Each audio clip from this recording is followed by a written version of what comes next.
Coming soon, an experience not to be missed.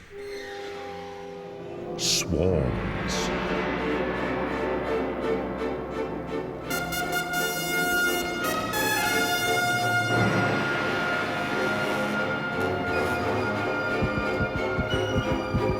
When nature fights back, it's time to run.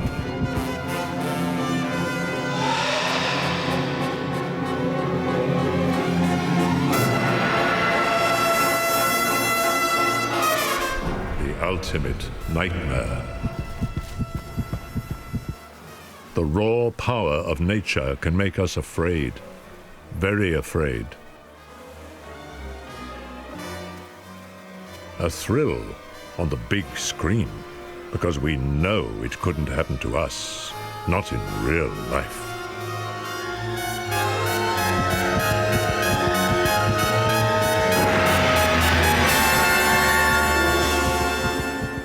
Or could it?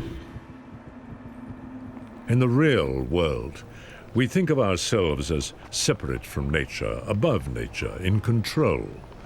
But even in the real world, nature has other ideas.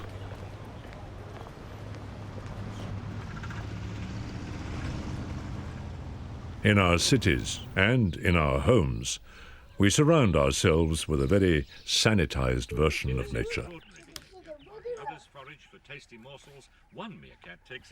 Nature is fine if it's safe, if it's harmless. These charming inhabitants of the Kalahari Desert live together in close family groups. We can't live without nature. We are a part of it. So we divide the world into creatures we like and creatures we don't like.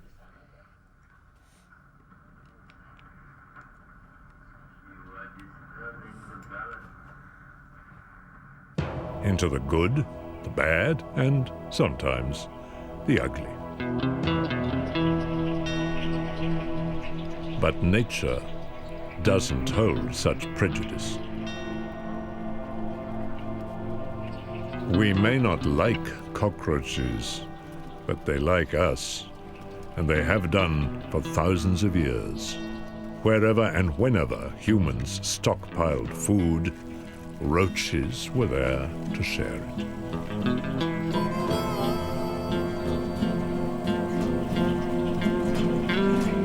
And there isn't much we can do about it.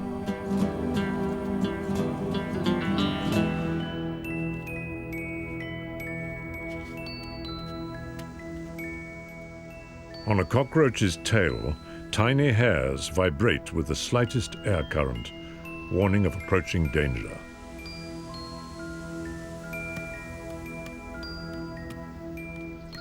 And in a flash, they're gone.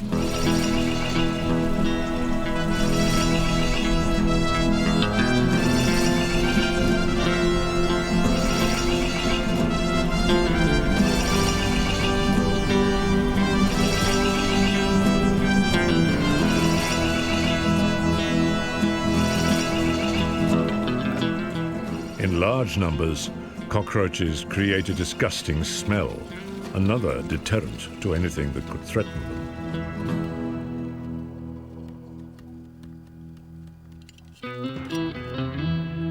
But when nature invades our space without our permission, we declare war. The first plan of attack is simply to bait the cockroach into a sticky fluid. It's caught fast.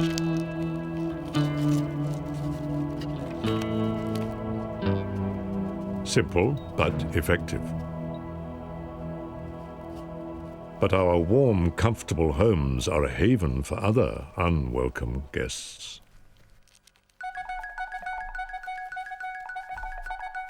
Brown rats, much more recent companions than roaches, joined us from the Near East in the 17th century to exploit our food supplies.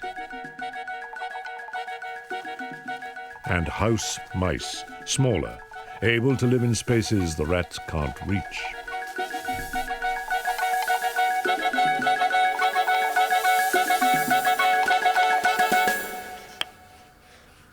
Yet not all swarms make our flesh crawl. Our relationship with honeybees is almost as old as that with roaches.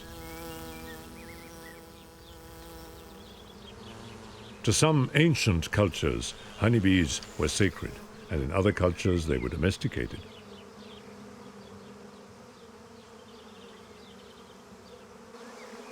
Either way, we exploit this swarm.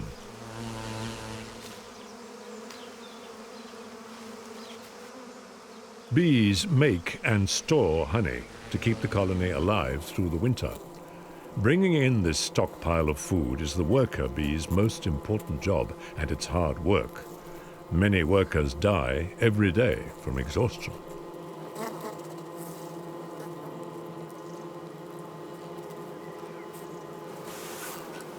We've learned to control honeybees using smoke to calm them, subdue them, making them docile and less likely to sting.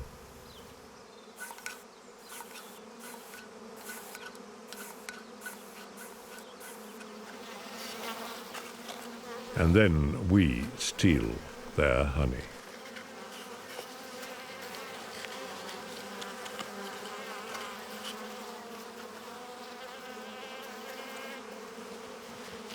There was a time when honey was the only way we could indulge our taste for sweet things. It has medicinal properties and was used as a preservative.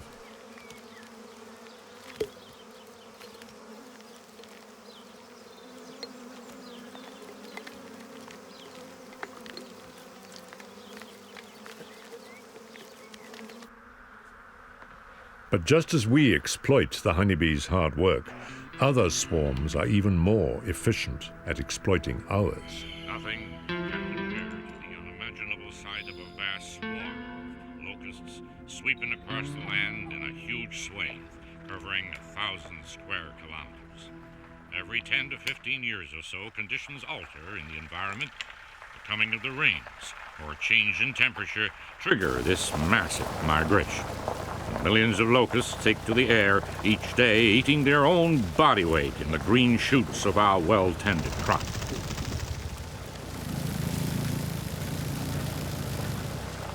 A swarm so immense can devour as much as the entire population of New York eats every day. A biblical plague. What the cutting locust left, the swarming locust has eaten. What the swarming locust left, the hopping locust has eaten. And what the hopping locust left, the destroying locust has eaten.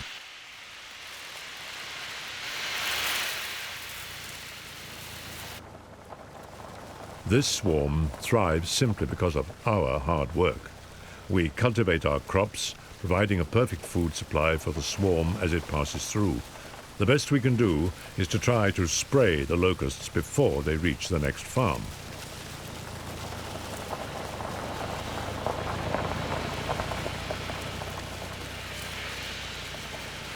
But we're fighting a losing battle, in the field as well as in the home. Time will come when conditions change again. The locusts are once more on the move.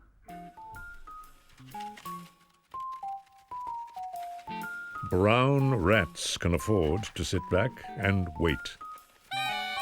Our obsession with cleanliness sends plenty of food their way.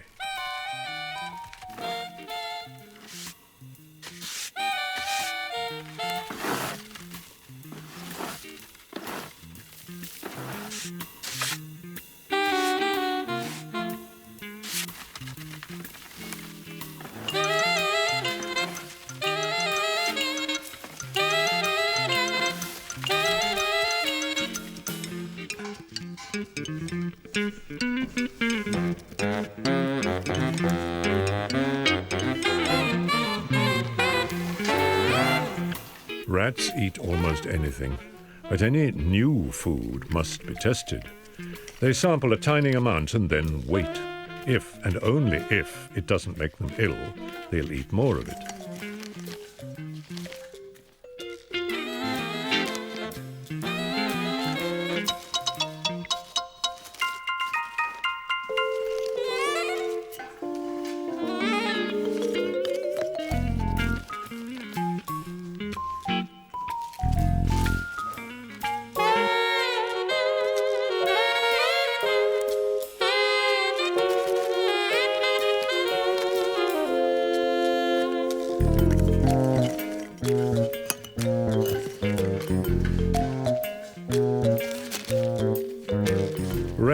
being so particular, are very hard to exterminate.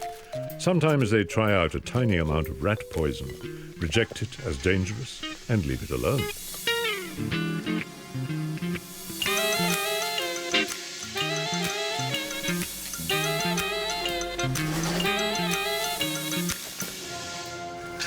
But not all animals are so careful about what they eat.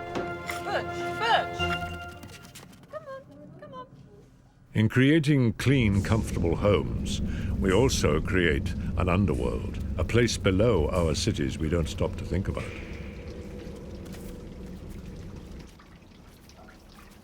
Deep in the sewers, rats live and multiply.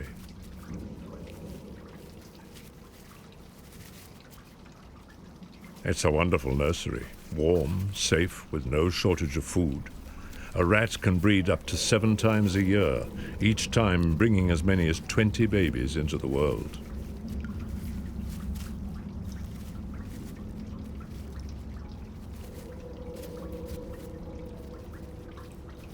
Rats sometimes live in groups, swarms, of 50 or more, all descended from one female.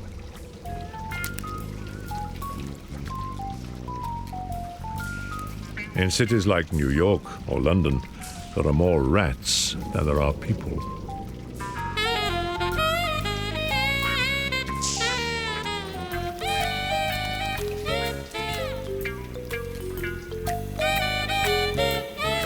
And there are more roaches than rats. Down here, cockroaches eat whatever they can find, and rats eat the cockroaches. A whole miniature ecosystem thrives beneath our feet. Out of our sight and out of our control, these hidden worlds are terrifying, the stuff of nightmares and horror movies.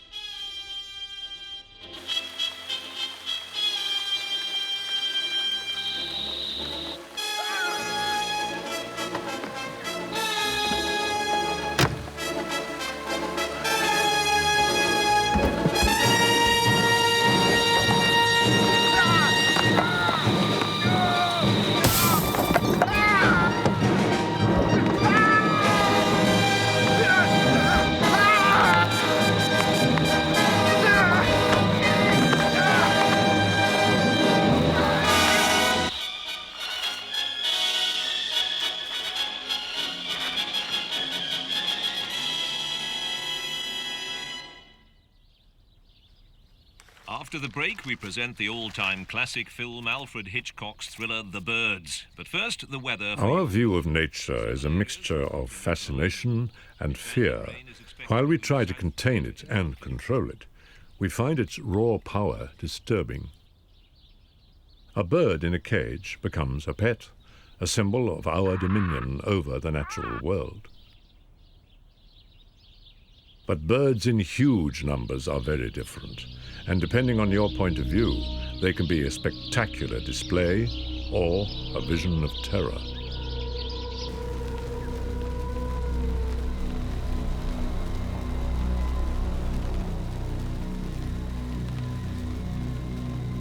Red-winged blackbirds gather in huge flocks to feed.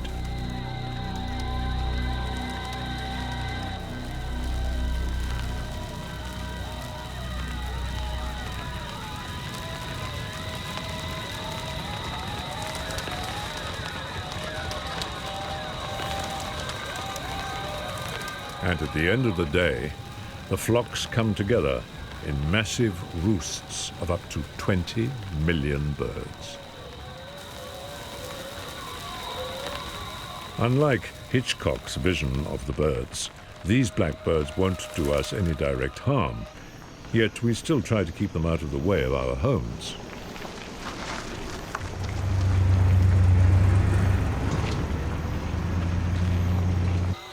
The birds must be moved on.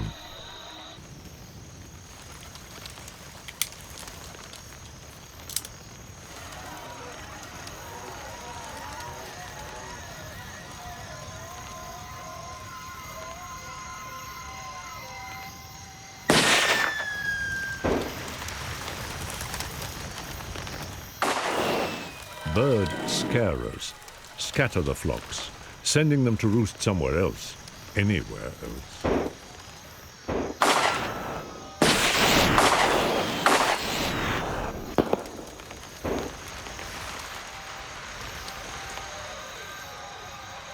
The problem is not that the birds destroy crops, but that they create a potential danger to our health.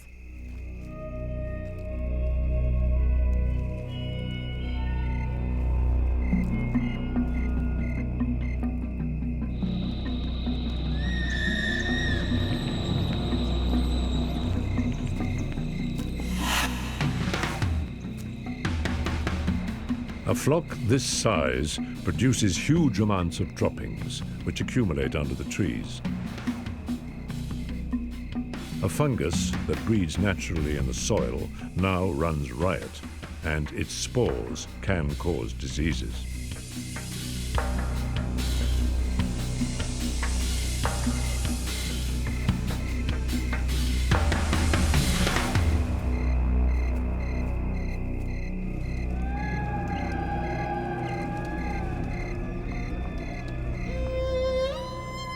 Despite the casualties of war, on the home front, the battle continues.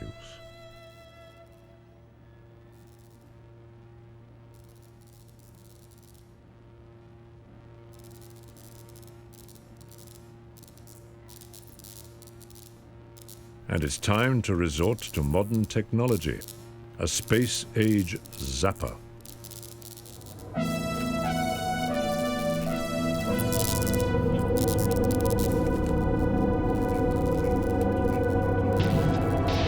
Drawn into a special bait, the cockroaches climb into the zapper, close a circuit, and 6,000 volts send them to oblivion.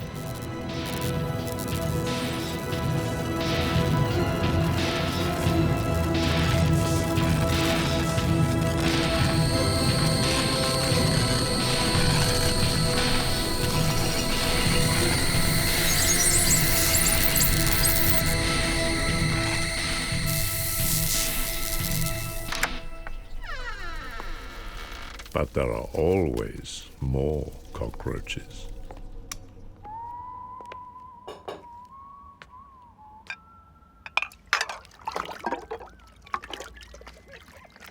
They're so good at keeping out of sight that to see one means that somewhere close by, hundreds more are hidden.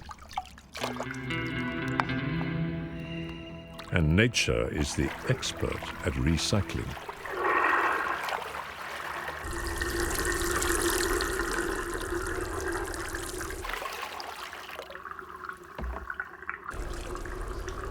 The maze of sewers under our cities could have been designed as cockroach heaven. American cockroaches flourish here because we continually flush down food for them.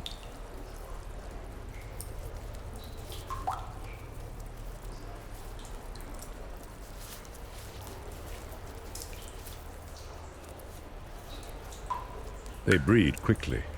A female cockroach lays 16 eggs at a time and carries them around in a purse, keeping them safe until the tiny cockroaches are ready to hatch into the world.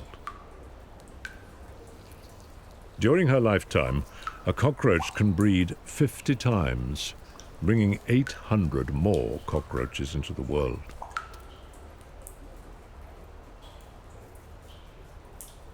It takes 14 months for a cockroach to become fully grown, and it can easily live a further 2 years.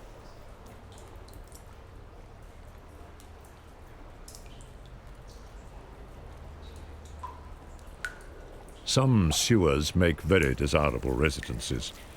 Under the plush hotels of London's Mayfair, so much warm water is flushed away that these sewers have become a tropical paradise for the American cockroach.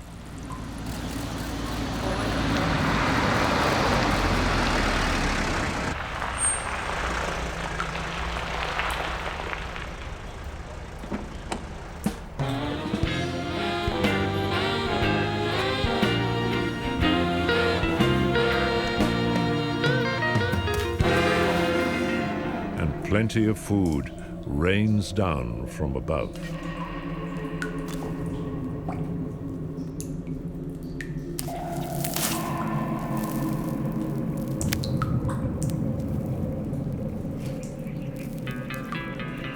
cockroaches, it seems, recognize quality when they see it.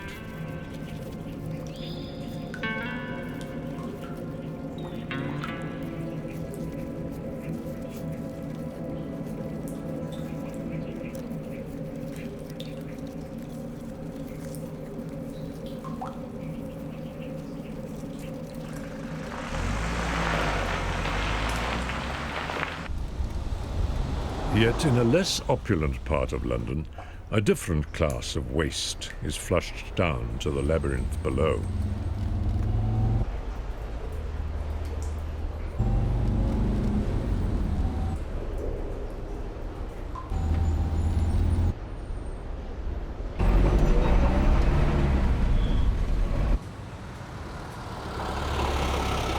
These sewers are supplied by bars and restaurants.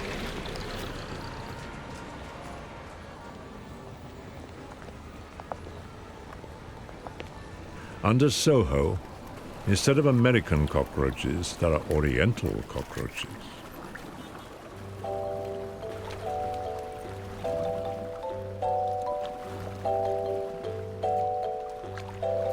Despite their name, Oriental roaches originally came from Africa, but they may have reached Europe from the Far East in shipments of food.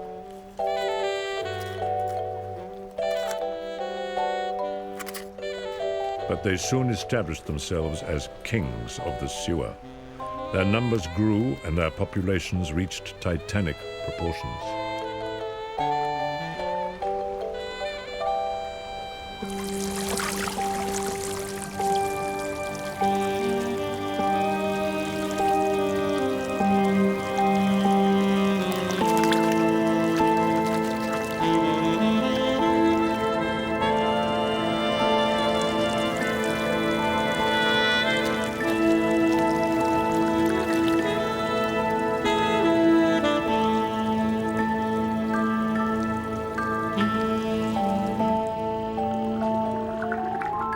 Cockroaches breed quickly, but not as quickly as the swarms of microbes that live in these depths.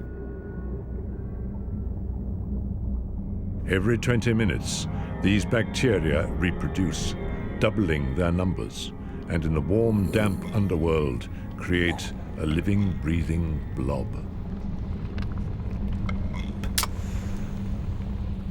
As they feed and grow and divide, they exude hydrogen sulfide, the gas that smells of rotten eggs.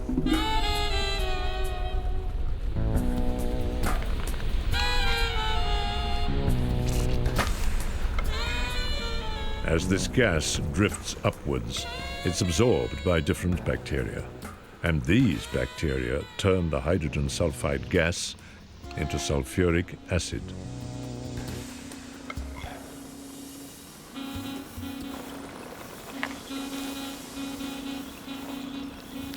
And sulfuric acid eats away at the mortar holding the bricks in place.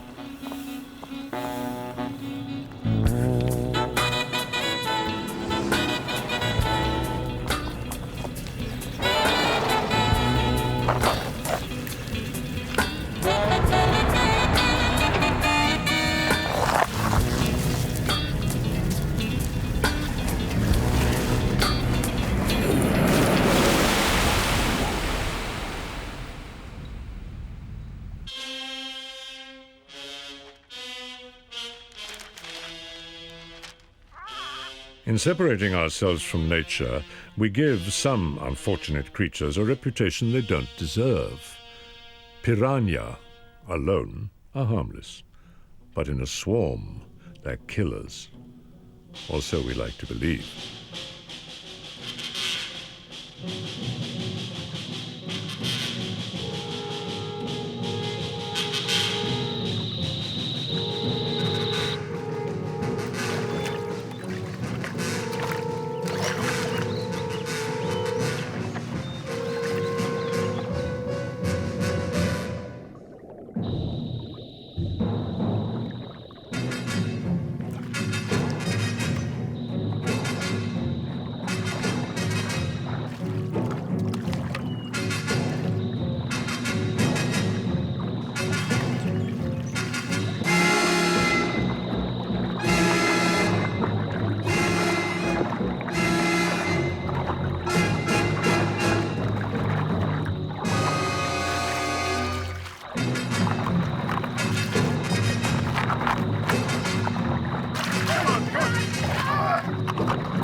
wet seasons, here in the flooded forest of the mighty Amazon, piranha live almost entirely on injured fish. This time of year, their fearsome reputation as killers is unfounded, a figment of our imaginations.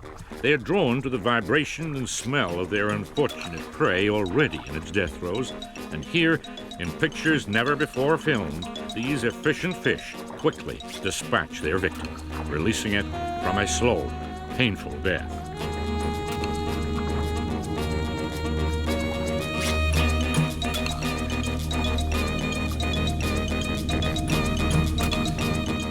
Their razor-sharp teeth strip the flesh from the bones, snipping the meat into small, bite-sized morsels that can be easily swallowed. No teeth are arranged in the short, broad jaws. We divide nature into good and bad, for us or against us. And some that we see as bad is for good reason. It's part of our survival instinct, a legacy of our evolution on the plains of East Africa.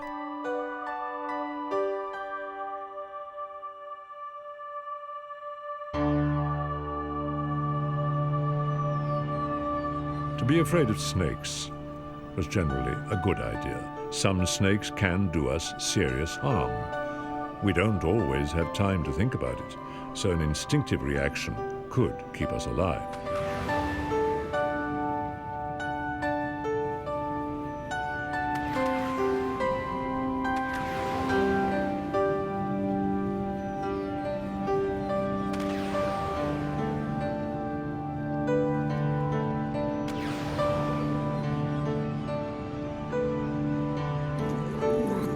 We also have an instinctive fear of some animals that are harmless.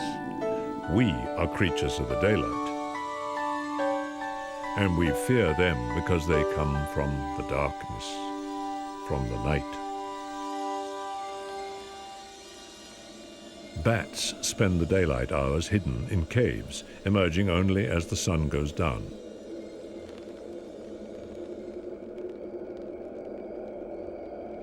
And they gather in huge numbers, which also frightens us.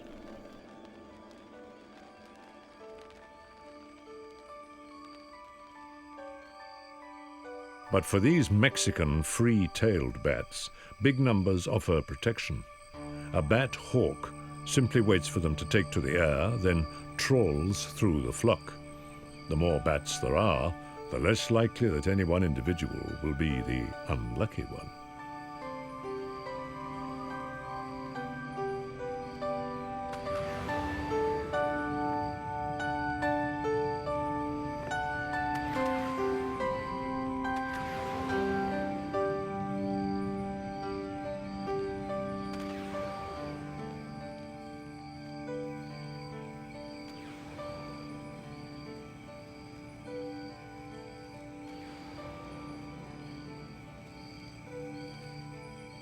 And as the sun rises, they plunge back into the darkness.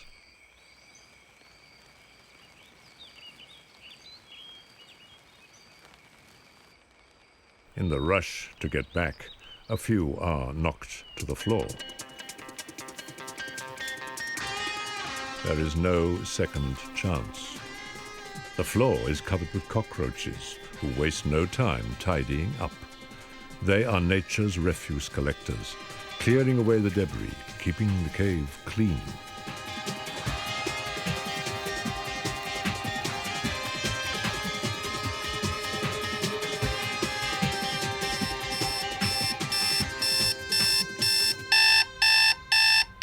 But without such refuse collectors, the world would be a very unpleasant place. And now to other news. Local manual workers have rejected the pay offer of 8.8% and are stepping up their industrial action. Now in its 6th week, the refuse collectors' strike is causing a serious build-up of rubbish left to rot in the streets. Officials are becoming concerned about the possible dangers to health.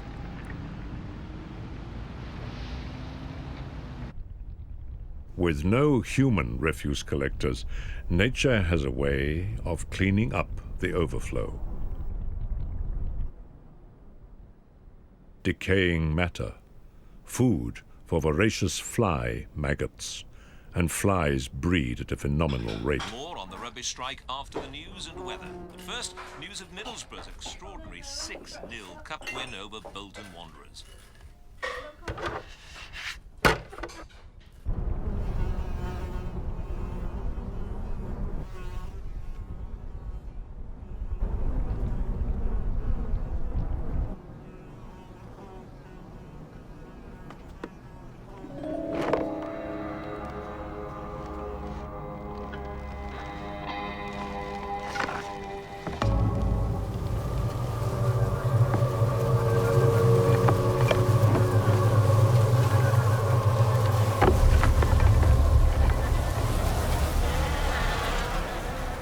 If 2 flies bred at the start of the strike and all their offspring survived, by the 6th week there would be 30 million flies.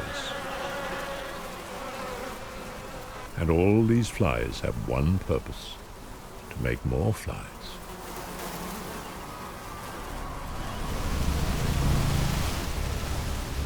But flies live around organic waste, manure and rubbish, and each one of these flies carries millions of bacteria that spread disease. Union spokesman argued that the health risks are being exaggerated and that there is no immediate danger of any outbreaks.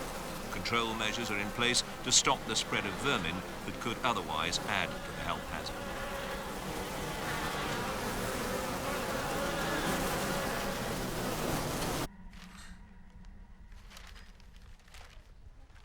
But when populations get too big, they spread out.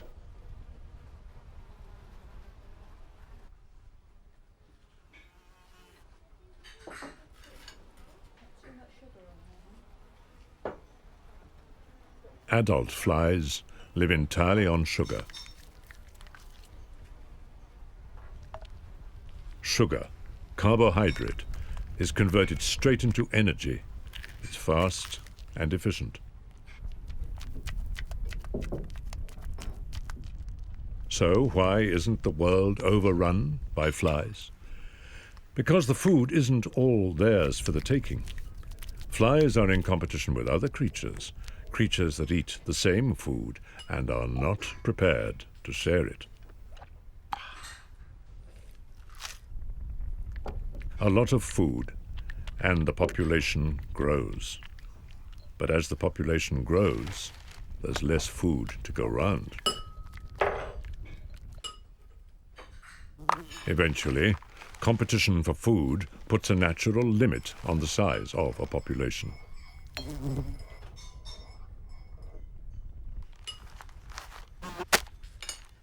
And where there's competition, sooner or later there will be direct conflict.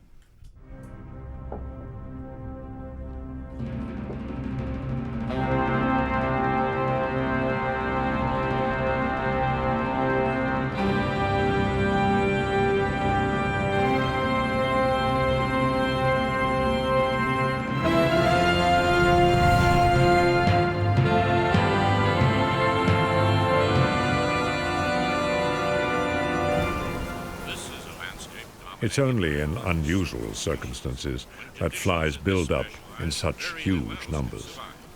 At Mana Lake in California, the water is naturally salty. Too salty for anything to live, except the brine fly.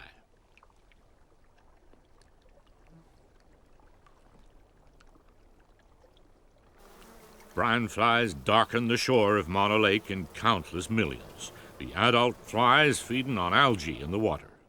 This bizarre Mono Lake in California is a natural example of what happens when there's nothing to keep a population in check. This cornucopia of insects attracts millions of birds, offering them an easy and plentiful feast. Even the California gulls that come here to gorge themselves on the adult flies have little effect on their numbers. And with no fish in the salty water of the lake, the flies are not vulnerable to predators that might otherwise reduce the population.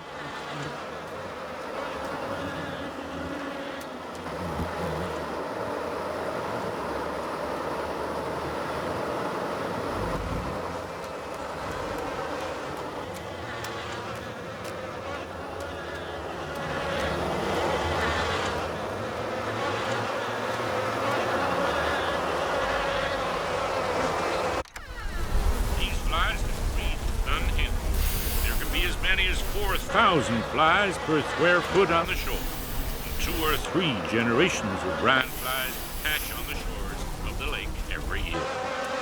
But ground flies are harmless to humans, simply living out their lives in the warm desert climate, feeding, breeding, with no other purpose than to make more ground flies.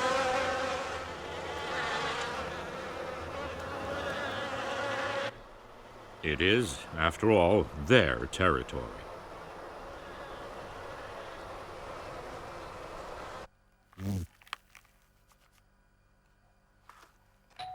And the war against the cockroaches has little impact on their numbers.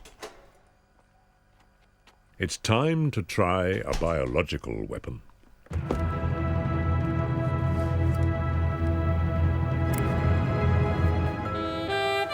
Hedgehogs are very partial to cockroaches and are now being imported to places where they don't normally occur, not always with the desired result.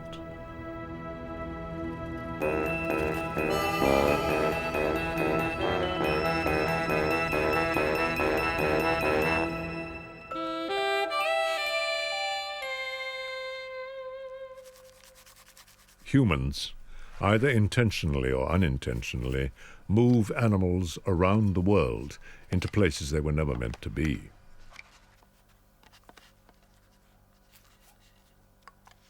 House mice hitched rides with humans, and when they arrive somewhere new, they simply adapt to new conditions.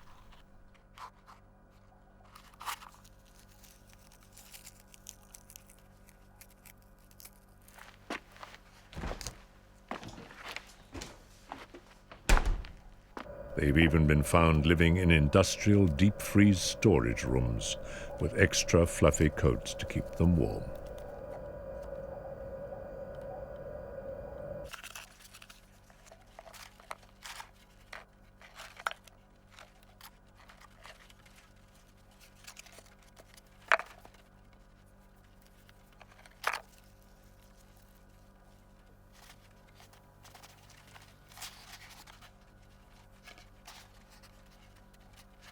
But if mice, or any creatures, are introduced somewhere with no natural predators, or not enough to control the numbers, then there is a population explosion, a plague.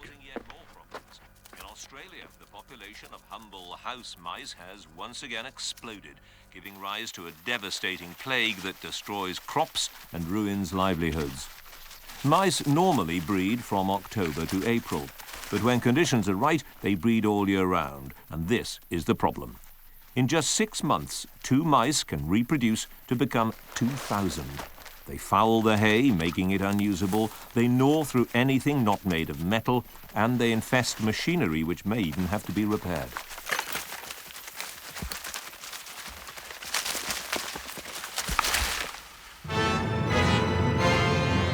And still, the cockroaches won't be beaten. Time to bring in the professionals.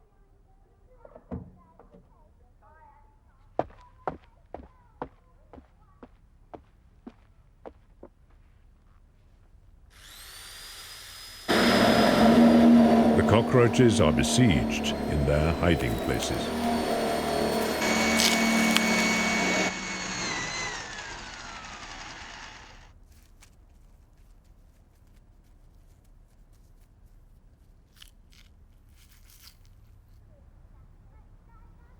Originally used to control termite infestations, liquid nitrogen literally freezes the roaches to death.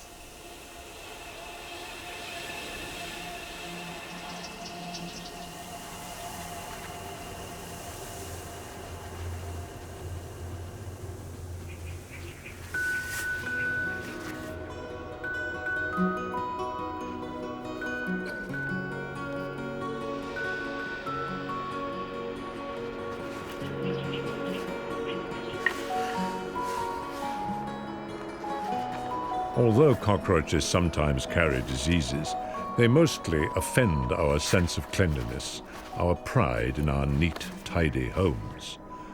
But lurking in the attic is a swarm that has brought death and pestilence to much of the world.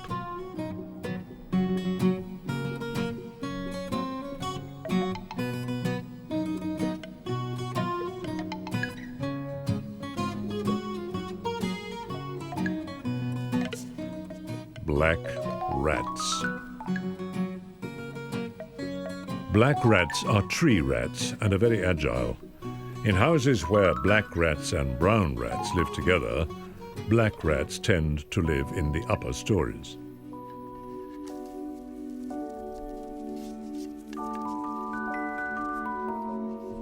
But black rats carried the fleas that spread bubonic plague throughout Europe in the 14th century.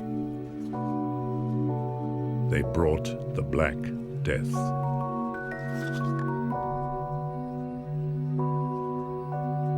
More than a third of the human population was wiped out.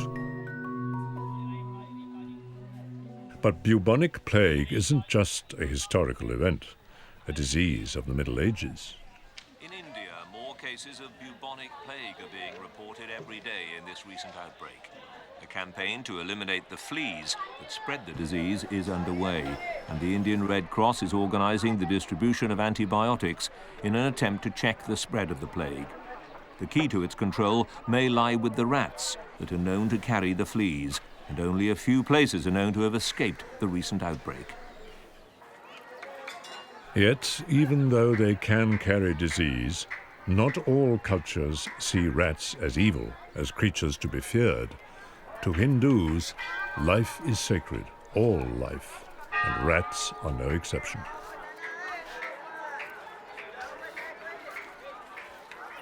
In the temple dedicated to the goddess Karni Mata, rats are revered as her reincarnated descendants, the Kabas. The temple rats are sacred.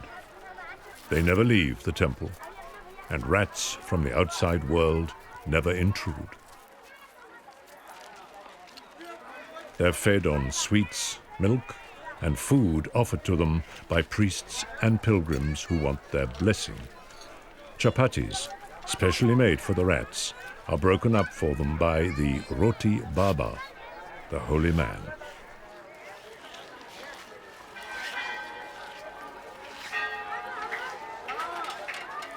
The temple is in the town of Deshnoke, and despite the waves of bubonic plague that have broken out in India, Deshnoke has never had to suffer the disease. The town is blessed by Karni Mata and her Kabas, her rats.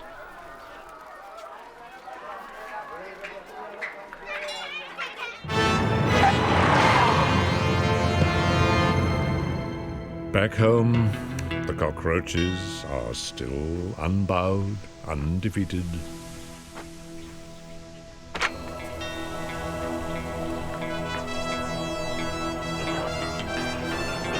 All that remains is to bring in the big gun, the newest technology in the war of cockroaches versus humans.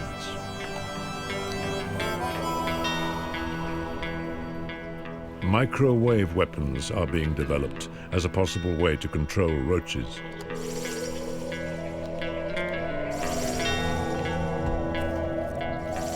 The theory is that aiming beams of microwaves at the wall cavity where the cockroaches are holed up should simply cook them alive.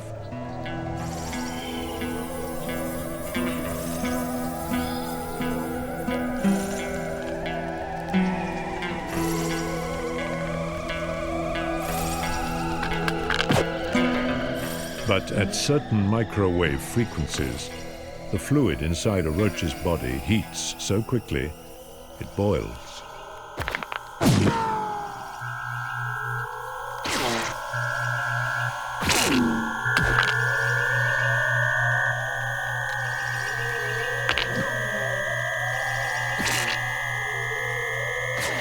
With such a high-tech approach, curiosity and cats would not be a good combination.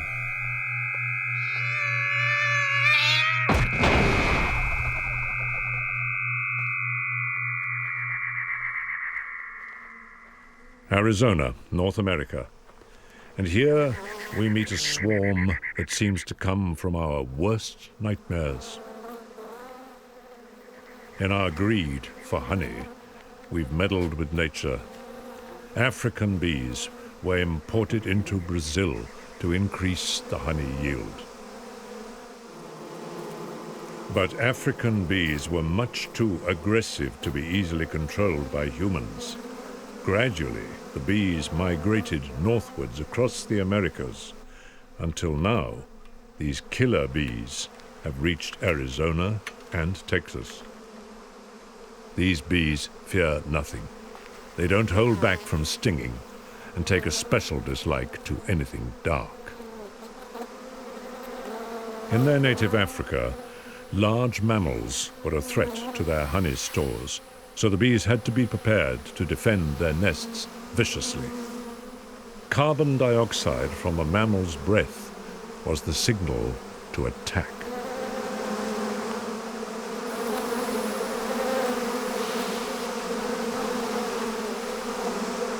As they attack the test balls, the stings are automatically counted.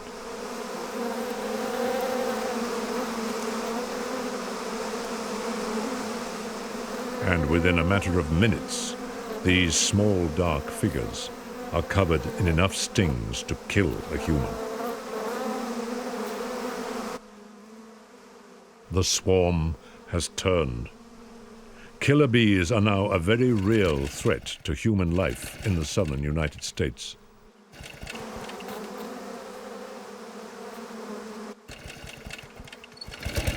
Even the vibrations and carbon dioxide from a lawnmower are interpreted as a threat.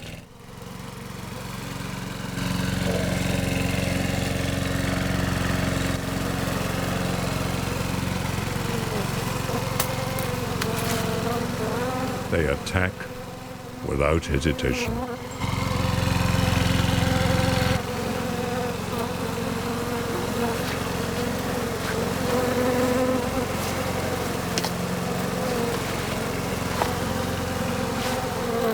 There's only one way to fend off the assault.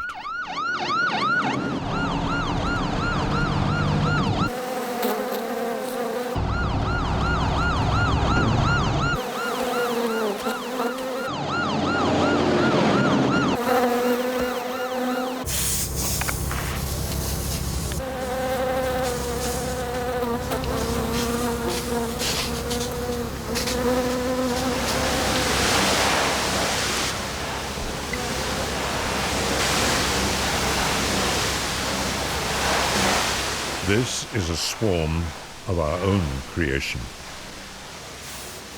a result of our obsession with playing God.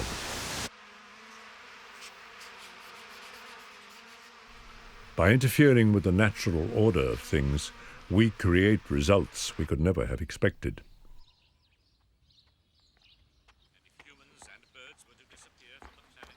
Our war against nature is never ending. Disturbed, as it has done for millennia. Yet from nature's point of view, there is one swarm that has infested the whole planet.